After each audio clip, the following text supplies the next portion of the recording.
Hey, welcome back to All In with Rick Jordan. I am Rick Jordan. I'm here with Scott Aaron. Dude, 2 first names, just like me. We're already off to a good start. Awesome. Yeah, if you count my middle name, it's actually 3, Scott Robert Aaron. So that nice. That's awesome. Definitely makes things interesting. Yep, I got Richard David Jordan. I think that's the first time I've said my full name on the show too, which is super cool. Yeah, dude, we were talking a little bit beforehand as we were working through some stuff, and I'm really excited because you've got health, you've got wellness, which is near and dear to my heart, but then you're like a LinkedIn guru, which is mind blowing to me because I was looking up. I mean, my team always gives me fantastic bios of everyone, but even beforehand, Ashley, who's my executive director, she was like, you need to seriously check him out because he's amazing. Thank you. I'm pumped, man, because can we talk about all this today? The health, wellness, personal training, and then also the LinkedIn side? Because I'm assuming that's how you built a lot of your following and a lot of your even business and your client base, right? Oh, yeah, we absolutely can talk about. I mean, it's I started in health and wellness, and it basically just catapulted. When you spend a lot of time coaching and consulting, no matter what profession you're in, you get really good at connecting with people, and that's basically what happened. And the old saying is, the way that you do one thing is the way that you do everything. And supposed to be. Yeah. And I just started to apply it to everything that I was doing, and it's basically that compounded effect. That's awesome, man. Really cool. Yeah. So there's 2 main things on my mind, right? And they both have to do with this climate that we have going on right now. All the words you can think of: pandemic, turmoil, crisis, everything, which I think everyone's getting a little sick of hearing all of those words now at this point. Which is fine. It is what it is. Earlier this year, and then what was the other big thing? We're in this together. That lasted 3 weeks, and everyone's just shut up. Okay, we know it. How about we just get past this together? Not we're in this together. Can we get past this together, please? Yeah. So there's 2 things on my mind, and we're going to right now, and then of course we can talk about anything you would love to as well. The Quarantine 15. You've heard that phrase, right? Yeah. Mm-hmm. And then also the new norm of, if you can call it, but that's another phrase I hate too, the new normal, right? But at least is how it is framed in life. But as how I want to talk about it today is the way that we're supposed to be connecting with people, because in a lot of ways I feel like a lot of what's happened this year in 2020 has accelerated, not just changed things, that were never going to be, but has just accelerated what was eventually definitely going to happen in the next 5 to 10 years anyways. I mean, a complete move to digital dependence upon social media. Everyone that was not on it so far those are the ones that's starting to die from a business perspective. Yep. So that's the second topic that I'm really excited to talk to you about, because LinkedIn, I don't even leverage it to the way that I need to. And I know that, it's an initiative. It's on my freaking black glass dry erase board over there. That's a target, because we put so much effort into Instagram, into Facebook. But when it's B2B, brother, or even B2C, for clients and everything. Yeah. I call it H to H, human to human. So that's nice. The platform for it. That's beautiful. H to H. You just blew my mind already. I love it. I wish I had this thing. I need something where we can, I was on Brad Lee's Dropping Bombs a few weeks ago, and I love how he just pushes the bomb button, every time somebody hits something. But that was it, That was one of them right there. Dude, so let's dive back, because I don't know how much you looked into me. I dropped 80 pounds about 7 years ago. Awesome. And thanks, my man. And then I ended up putting 20 back on, because I'm really starting to rock it now. But in the middle of that, I had a health crisis. And the way I've talked about this on the show in a couple of episodes before, one of them at length, but the way that I dropped the weight was not the healthiest way. Because I didn't know any better. I just thought simple logic, right? Deficit diet, you take in less than what you burn, and you're going to shed pounds, which is freaking dead on true. But then I moved to the point to where I didn't do my macros right, because I understand this terminology now. I didn't do my macros right, and I went way too low fat. And that whole government pyramid food thing, is just a crock to begin with. And I think a lot of smart people like yourself are picking up on that now too, and a lot of other cool trainers and nutrition folks and health and wellness. But when I dropped this, I pretty much killed my gallbladder. during this process. I mean, it was dead, gangrenous, rotting, attached adhesions, what they call, which is like tentacles to my liver, pancreas, and kidney. Oof. On that side too. So a 45-minute robotic surgery turned into a 3-hour by hand thing to where I was on my deathbed. It was just a rough go at it, man. I mean, really rough go. But now coming out of that, I control everything I can. Just doing the nutrition side of it the wrong way, I came out of it trying to do the fitness part of it the right way, which is health and wellness. But dude, we're going to get into this too, I'm sure. But it helped my mind so much. Coming out of that as well. And that was the biggest benefit that I had. So where do you dive into in the health and wellness? Obviously there's the personal training side, but everyone has a unique approach. Because I've had other trainers, and it's just, I love everyone's unique approach because everyone's so differently perfect in that way. Well, I think for me, because of how young I was when I started in the industry, so to make a long story short, my father, who was my coach and my mentor, taught me a lot of what I knew in the beginning. Yeah. He ended up getting caught up in an insurance fraud case prior to opening our first gym, and it ended up coming back around and landed him in federal prison for 2.5 years when I was about 18 and a half, almost 19.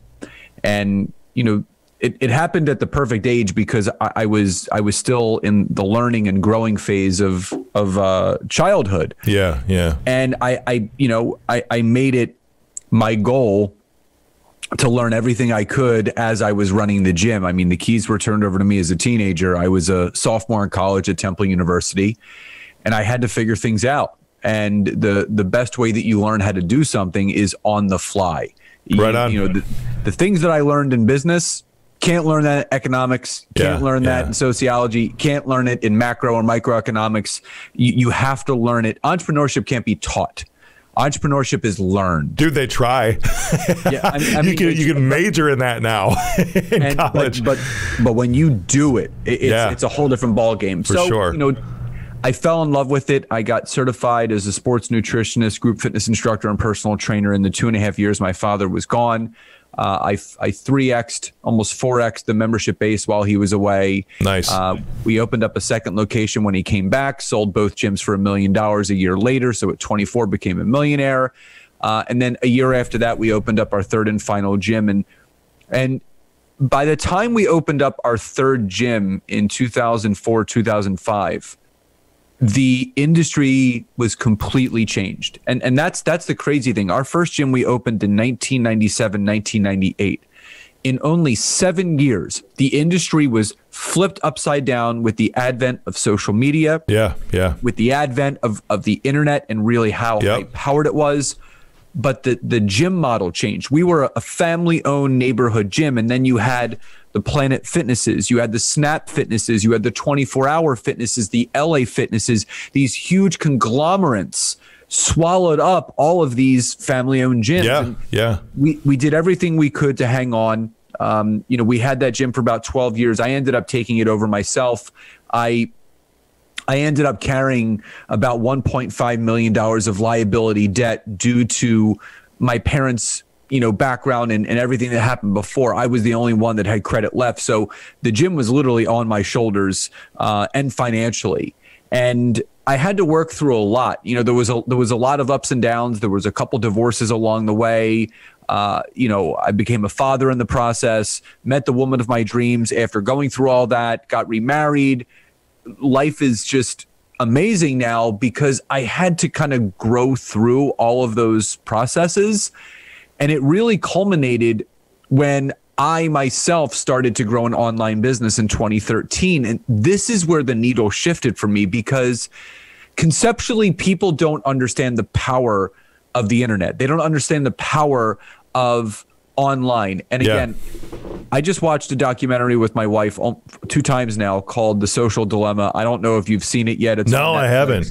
Dude, I'm going to watch it tonight now, though. I just watched The Great Hack the other day about the whole Cambridge Analytica thing. I watched that as well. But Rick, I'm telling you, it makes so much sense once you watch this documentary. So I have a love-hate relationship with social media. I love it because it allows me to connect with my audience. It helps me to build that relationship and that trust and that rapport. What I hate about it is there are too many fake it till you make it type people. There's people that think success looks a certain way, so they're giving an image, and there's a lot of people out there that are just going about it the wrong way, not because they're intending that. Some are, but a lot of them are following the lead of people they shouldn't be following. They should be their own individual, their own leader. That's a separate conversation. When I started to learn the power of online and running a global business now, it all stemmed from one question that one of my friends asked me. And I want the listeners to really sit with this question. I want you to think about it really good. He asked me, he said, Scott, if you got sick or injured where you physically couldn't go to the gym, you physically couldn't train clients anymore, how would you earn a living? And that question scared me to death. Wow. Because I was literally staring at my business and financial demise in my face. Man. And I said, okay, you know, you always hear the average millionaire has 3 to 5 streams of income. I had one. I had one. I had put all my eggs in that one basket. If that basket springs a leak, I am sinking. So that's when I said, you know what, I got to diversify my business portfolio. So I started growing an online business in the wellness space. It thrived. And I started this coaching practice on an absolute whim. I was feeling really dejected by what I was seeing on Facebook and Instagram, by the barbecue that Facebook was and still is, where people go to hang out, the Bravo TV of social media, which is Instagram. That's where all the housewives hang out. It's literally, it's a reality TV show. It's not real. Like, that's what people need to understand. What you are seeing in your Instagram feed and what you are watching on IGTV and in your Instagram story, it's not real life. You're watching a TV show. You're watching a movie. It's not real. And what I wanted, I was starving and seeking connection. It's one of my core business and life languages. I seek connection, and I wasn't finding it on those platforms. But I remember I had a LinkedIn profile, so I opened it up. I blew off the dust, and I'm like, let me see how this platform works. And as they say, I literally struck oil. And I started having conversations, and my business was growing. So I reached out to a friend of mine. I said, Joey, listen, you got to get on LinkedIn. This is a game changer.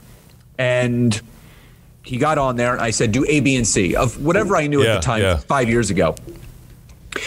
And 2 weeks later, I'll never forget, he shoot me a text message, and all it said was, call me. So I called him, and I said, what's up? And he goes, dude, listen, whatever you're doing, it works. He goes, I have 14 appointments booked this week. He goes, you should teach this. So it was one of those light bulb moments, Rick, where you hear this all the time. The best businesses are created off the backs of the people that have a growing problem, and you've developed a solution for it. Yep. And I figured out, I'm like, oh my God, these online wellness professionals, these business coaches, these consultants, these financial reps, all these people that seek connection and people to build relationships, to close sales and impact the people around them, to create income, don't have enough conversations going. Yeah, right on. Their bucket is running dry. Yeah. So I put structure around it, launched that coaching practice in February of 2016, haven't looked back. But so I had these two businesses, both profitable, that were getting funneled back into my failing brick and mortar. The gym was losing about $3,000 a month. My landlords ran out of money. They could not fix the building. So basically when it rained outside, it rained inside. And it wasn't conducive to have a thriving business.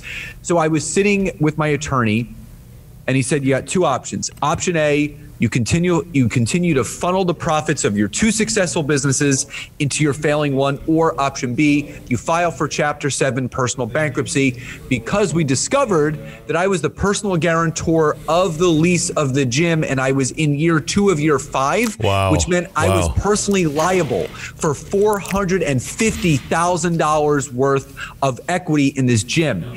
And he goes, you file for Chapter 7, you have a clean slate, you keep running your profitable businesses, and you can start designing your own life. And as my friend Michelle Scaff says, you can become your own life architect. So it was a no-brainer.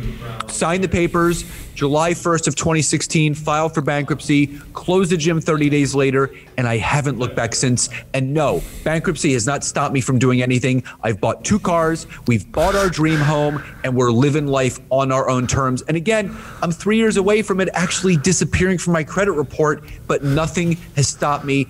You learn to build this armor, Rick, in entrepreneurship, that no matter how many arrows are fired at you, they can't penetrate that armor, and all you can do is continue to move forward to achieve those goals. Right on, man. Dude, you hit so much of that too. You're talking about the bankruptcy part. First, I've got a dude that I'm going to send to you. First off, he's an amazing guy, Rondi Lambeth, and he's like the celebrity's credit repair dude, right? But he has this amazing business, and he's just a brilliant mind at this stuff. So he can help you with that, first off. But second, the bankruptcy side of things, everyone thinks it's like the doom and gloom, like it's the end of your life, right? And entrepreneurship is built on your failures. It's not built on your successes. Everything else that you have and where you go in life as an entrepreneur is built on the times you fall flat on your face. Yep. And that's what I appreciate about what you're saying here is you went through one of those times where you're like, you know what, I need to walk away from this, because there's a concept that I've always said, you need to work your ass off at things all the times, and entrepreneurs are no stranger to that. But when you start to force something, that's where you're crossing over into bad territory, to where you never know it's going to, because you're putting good energy into something that's bad because it's trying to be forced, versus you had 2 profitable businesses going. I almost see like the devil and the angel on your shoulders as you would tell that, right?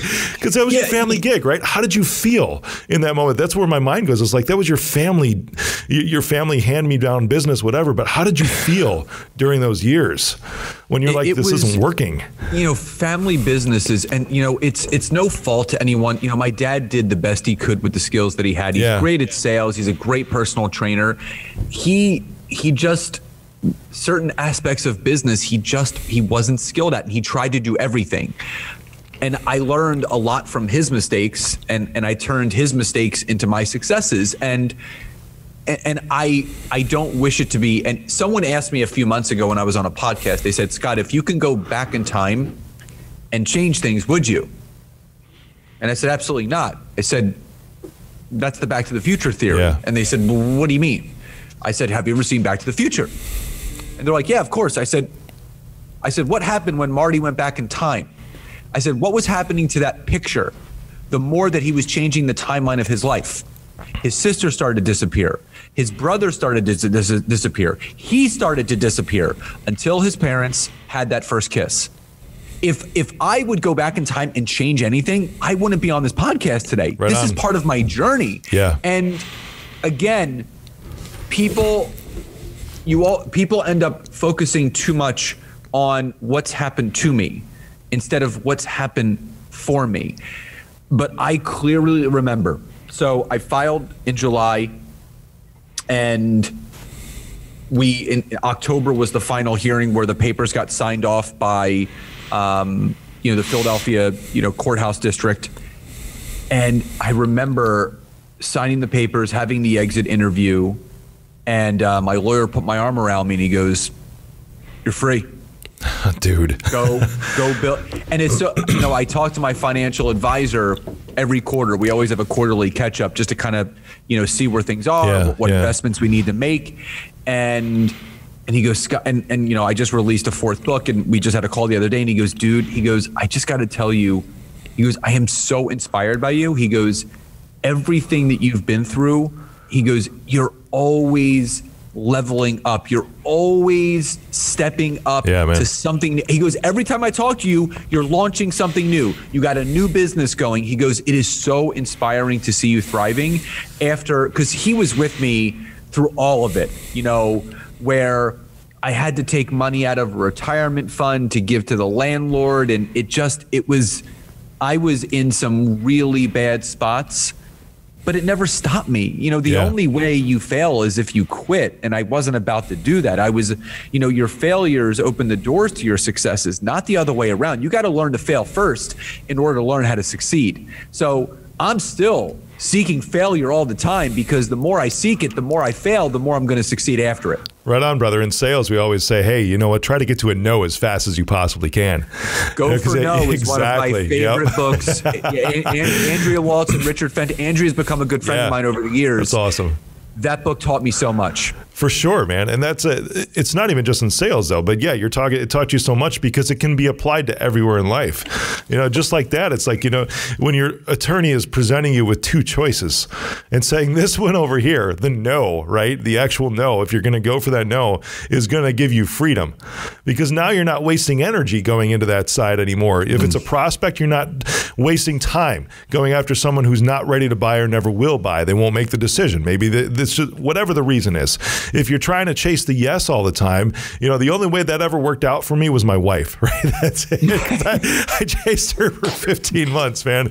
But what happened, you know, because every single month, dude, I'm like, so you ready to go out with me yet? And she's like, no. I'm like, awesome, cool. You want to go out to dinner? Yeah, sure, we'll go out to dinner, you know? That's also reframing, by the way, you know, right there in sales. That was the best deal I ever closed, by the way. It was 19 years ago. Me too. Right on, brother. But yeah, but that was the thing. Even in that, it's like, you know, as soon as I got the no, it's like, cool. Then you know what? Right now, I'm not going to put my energy into pursuing her as a dating partner or a spouse. I'm just going to put energy into having a good time, because I know that's as far as she'll go right now, right? So with something like this, you know, I can only imagine, man, back with your gym and everything. And here's another thing too. You're talking about family businesses as well.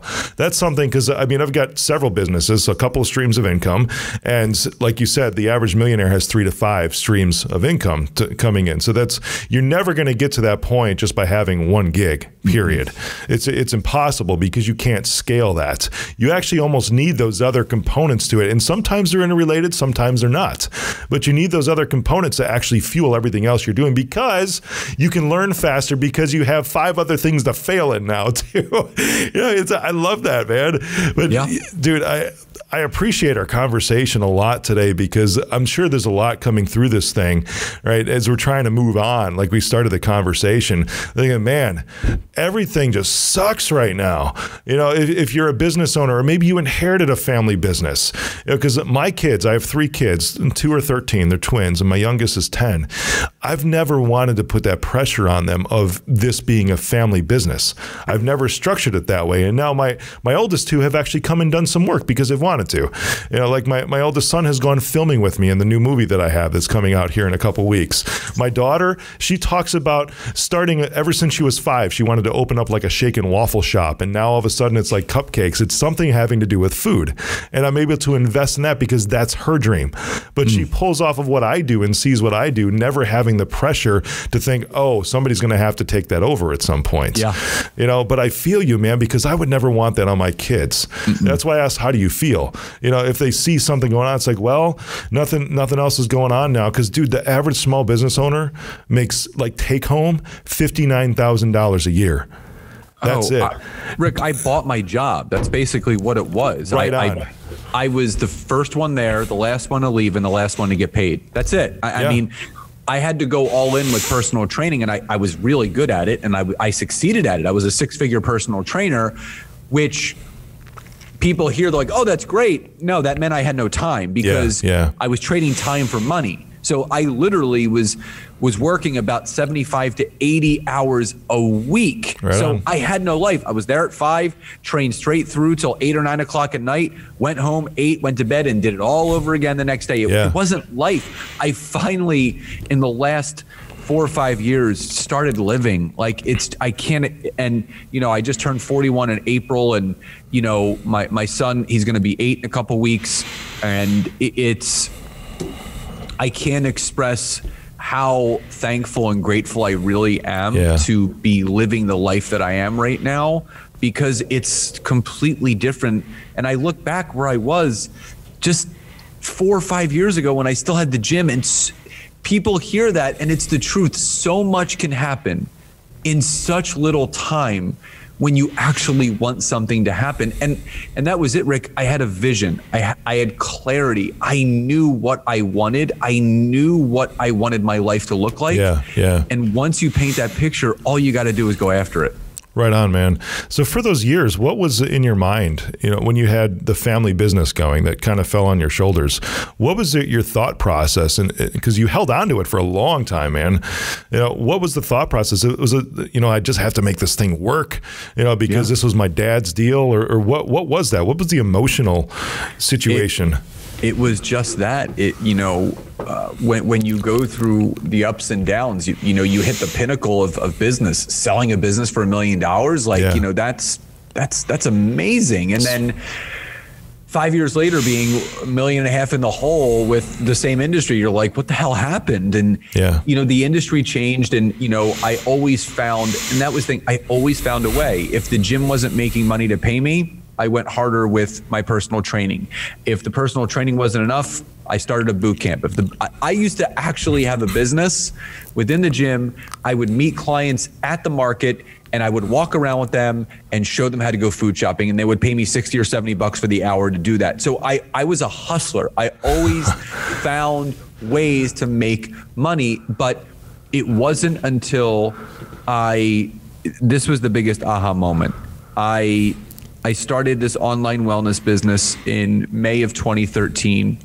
2 months later, I'm on vacation in Rehoboth Beach, Delaware, with my family, and I'm sitting on the beach. My son's about 9.5 months at this point, and my email went off, and I grabbed my phone, I opened it up, and it said, "Dear Scott, we're depositing $650 into your account. Congratulations." And I'm like, what? And we went back to the beach house for lunch, and I called a buddy of mine, and I'm like, Joe, you're never going to believe what happened. And he said, what? I said, I just got paid. And he said, wow. He goes, yeah, that's how online wellness businesses work. People buy something, you get paid for it. And I'm like, Joe, no, you don't get it. I said, number one, I'm on vacation. And number two, I didn't have to train someone to make that money. Yeah. And that was my aha moment where I'm like, you know what? I have the skills and the talent to make money any way I want. And I realized that I'm like, you know what? This online space, there's more people available to me. There's more lives I can impact. There's more income I can create. And I was like, this gym is not serving me. And it took me 3 years to get to that point. First I had to break partnership with my father, which was not the easiest thing to do. And he left the gym. We didn't speak for about 1.5 years, but we mended things at the end of that process. And then it came to the realization that this gym isn't serving me anymore. I'm not passionate about it. I didn't look forward to going in anymore. I didn't want to personal train people. I didn't want to drive all over Philadelphia just to chase $1. I wanted time freedom. I wanted to go from the bedroom to the boardroom in my house. I wanted to be available for my son and my wife. And it took a while to get there, but I'm here now. That's awesome, man. I love that. And all this, most of it was done through LinkedIn, right? Yeah. In the very beginning, Facebook. 2013, because, right? Yeah. In the very beginning, in Facebook, and then towards 2014, 2015, that's when the light bulb started to go off about H to H, human-human connection. Yep. Where can I create the most of that? There's 4 steps to creating revenue. Step 1 is leads. You don't have leads, you don't have the business. Step 2 is the conversation you need to have. Number 3 is the conversion of that person. And number 4, the revenue created from that conversion. And most people don't go through that 4-step process enough. But I knew if I had leads, I'll have conversations, I'll get some conversions, I'll create revenue. And LinkedIn was the best and still is the #1 place for people to do that organically without having to spend money on it. You're not even talking about just B2B either, are you? You're talking B2C, because your clients, everything you do is online wellness, correct? Yeah. Well, it used to be. Now it's more. It's all business coaching and consulting for online coaches, whatever space they're in. So, I basically take them through the system that I was able to create so they can come out on the other end of it, having a profitable business, having leads lined up, having clients lined up, and having revenue lined up. Dude, what was that like when you first had your paycheck, that first one coming in? I mean, I know you said you were surprised in how you were describing it, but man, what'd you do with that check, the first one that came in? I mean, literally just put it in the bank. But yeah. I'll tell you, this is the crazy thing. Everyone talks about having that first $10,000 month, right? Yep. Which is your path to six figures, and then that happens, and then you envision that $10,000 week where you're like, yeah, that's the path to $500,000 a year. And then you have that vision of having a $10,000 day. And then that happens. Yeah. And then you realize that what you focus on is what you can achieve. So everything that I've achieved, I've thought about and then put into action. And once you believe, once you prove it, and Rick, I always go back to the story of Roger Bannister. Roger Bannister was the first person to ever break the 4-minute mile. And he was told by medical professionals that if you try to do this, your heart will explode and you will die. And he said, no way, I'm going to do this. So he proved the concept. And in the next year and a half, over 24 other people broke it as well. And that just shows you that if people are out there making $10,000 a month, they're making $10,000 a week, they're making $10,000 a day, why can't I? And when I started to really put my thoughts around that, I said, there's nothing I can't achieve unless I tell myself I can't achieve it. It's all the 6 inches between your ears will either hurt you or will help you. That's the battleground. And it's your choice. Yep, right on. That's the battleground right there. It always happens between here. Not even the two people on your shoulder, because it doesn't matter. You can kick both of them off all the time. But when you get rid of the one pulling you to the left and one pulling you to the right, dude, it's still you. You're still stuck with you. And that's the part that I struggle with a lot every day. And I think I was texting this to somebody earlier today, or maybe I commented on Facebook. I don't remember. But it was the secret, right? Because we're talking about a lot of pitfalls that you've had. We're talking a lot of victories that you've had too. I mean, in the roller coaster that you've had through there. As an entrepreneur, because stuff comes up literally every single day, and in that 6 inches between your ears, it's always you that's saying, dude, why don't you just quit? Why don't you just hang it up? You know what? You could go, is this all worth it?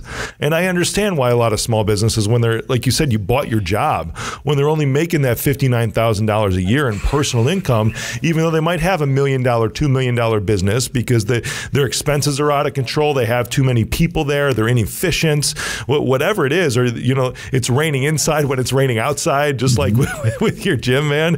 There's so much, and all the time, every single day. And even in a successful company, because we started before the show, and I'm like, dude, my cyber company's going public. It's still every day, because I had an interim board meeting today, man. And it's still during that, it's like, man, this is a lot of work.